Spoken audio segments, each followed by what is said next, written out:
गांव में एक छोटी लड़की थी जिसका नाम आर्या था। आर्या निडर और बहुत जिज्ञासु थी। वह हर दिन उस जंगल के पास जाकर उसकी ओर देखती, लेकिन गांव के बड़े बुजुर्गों ने सख्त मना में कर कदम रखा न था। रखे। जो लोग उस जंगल में जाते हैं वे कभी वापस नहीं आते। लेकिन आर्या की जिज्ञासा बढ़ती ही जा रही थी।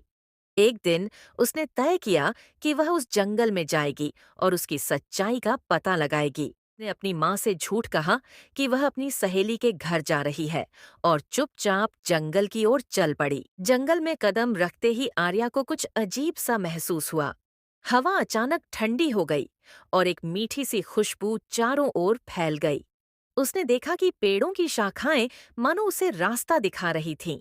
एक सुंदर हिरण उसके सामने आया और उसकी ओर देखकर सिर झुकाया। ऐसा लगा जैसे वह उसे जंगल के भीतर ले जाना चाहता हो। आर्या ने हिरण का पीछा किया। थोड़ी ही देर में वह एक छोटे तालाब के पास पहुंची। तालाब का पानी इतना साफ और चमकीला था कि उसमें आसमान के तारे झिलमिला रहे थे। तभी तालाब के बीच से एक सुनहरी मछली निकली और बोली, आर्या, तुमने इस जंगल में कदम रखकर एक बड़ा साहस दिखाया है, लेकिन तुम्हें सावधान रहना होगा, क्योंकि यह जंगल जितना खूबसूरत है, उतना ही खतरनाक। आर्या चौंकी। उसने पूछा, तुम्हें मेरा नाम कैसे पता? ये जादुई जंगल है, यहाँ सब कुछ पता चलता है। लेकिन अगर तुम आगे बढ़ना चाहती हो, तो तुम्हें 3 चुनौतियों का सामना करना होगा। अगर तुम जीत गई, तो तुम्हें इस जंगल का सबसे बड़ा रहस्य पता चलेगा। अगर हार गई, तो तुम्हें हमेशा के लिए यहीं रहना पड़ेगा।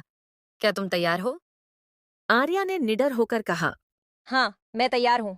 मछली ने पानी में एक लहर पैदा की और अचानक आर्या एक विचित्र रास्ते पर खड़ी हो गई। रास्ते पर कई घड़ियां थीं जो अलग अलग समय दिखा रही थीं।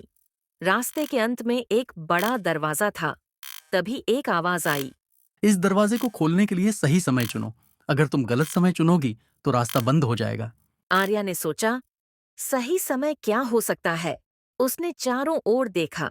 घड़ियों के बीच में एक पुराना पेड़ था जिसकी शाखाओं पर पक्षी बैठे थे। पक्षी गा रहे थे, सूरज के उदय का समय ही सही समय है। आर्या ने सुबह के 6 बजे वाली घड़ी को चुना। जैसे ही उसने घड़ी को छुआ, दरवाजा खुल गया और वह अगले रास्ते पर पहुंच गई। आर्या एक अजीब से कमरे में थी। वहां 2 दरवाजे थे और 2 पहरेदार खड़े थे। एक दरवाजे पर लिखा था सच और दूसरे पर झूठ। पहरेदारों ने कहा, तुम केवल एक सवाल पूछ सकती हो। हम दोनों में से एक सच बोलता है और दूसरा झूठ। सही दरवाजा चुनने पर ही तुम आगे जा सकती हो। आर्या ने सोचा। फिर उसने एक पहरेदार से पूछा, अगर मैं दूसरे पहरेदार से पूछूं कि सही दरवाजा कौन सा है, तो वह क्या कहेगा? पहरेदार ने कहा, ही हो वह झूठ। आर्या ने समझ लिया कि यह पहरेदार सच बोल रहा है। उसने सच दरवाजा चुना और अंदर चली गई। वह एक विशाल दर्पण के सामने खड़ी थी। दर्पण ने कहा, मैं तुम्हारी सबसे गहरी इच्छा जानता हूँ, लेकिन अगर तुम उसे पूरी करना चाहती हो तो अपनी हिम्मत और आत्मा की सच्चाई को साबित करो। अपनी सबसे बड़ी कमजोरी बताओ। आर्या ने सोचा।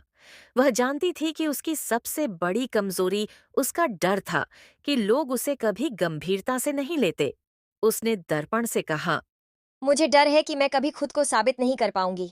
दर्पण चमका और कहा, तुमने अपनी सच्चाई स्वीकार की, यही तुम्हारी ताकत है। अब तुम्हें इस जंगल का सबसे बड़ा रहस्य जानने का हक है। सामने जंगल का सबसे पुराना पेड़ प्रकट हुआ। पेड़ ने अपनी शाखाओं से उसे बुलाया और कहा, इस जंगल का रहस्य यह है कि यह हमारी इच्छाओं और भावनाओं का प्रतिबिंब है। यह तुम्हें वही दिखाता है जो तुम्हारे दिल में है। तुमने अपनी हिम्मत और सच्चाई से हमें जीत लिया। अब तुम इस जंगल की रक्षक हो। आर्या ने मुस्कुराते हुए कहा। मैं हमेशा इस जादुई जंगल की रक्षा करूंगी। उस दिन से आर्या गांव और जंगल के बीच की कड़ी बन गई। वह न केवल अपने लोगों को जंगल से डराना छोड़ने में सफल हुई, बल्कि उसने जंगल की जादुई शक्ति का उपयोग गांव की भलाई के लिए करना भी सीखा। जादुई जंगल का रहस्य अब आर्या के दिल में बस चुका था।